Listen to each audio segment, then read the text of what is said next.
This series took me approximately 2 years to finish.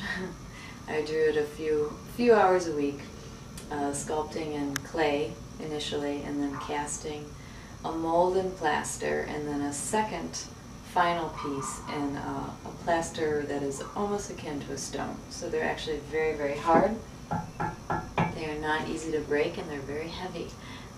Each piece used between 35 and 50 pounds of plaster. The connection between my sculpture series and my portrait series and other painting series I've worked on is the human form. I love working on the human form and hiring models to work from, either drawing or sketching or sculpting.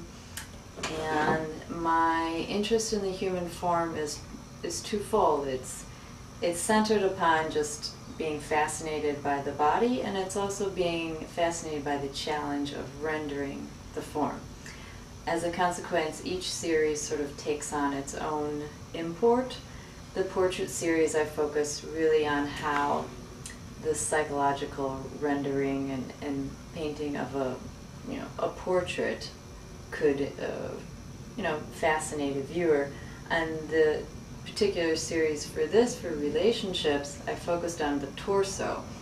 I wanted to have just a little bit of the face and then focus mainly on the torso from the tops of the hips or tops of the thighs up to cutting off half the face.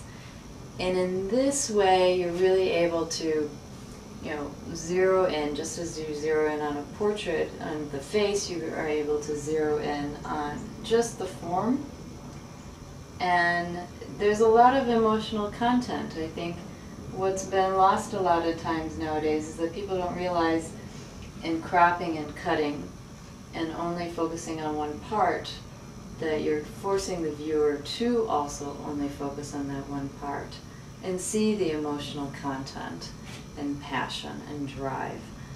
So they're tied together because I love working on the human form, and it's a challenge. And learning how to sculpt in clay and cast in plaster was definitely a very time-consuming but very rewarding experience.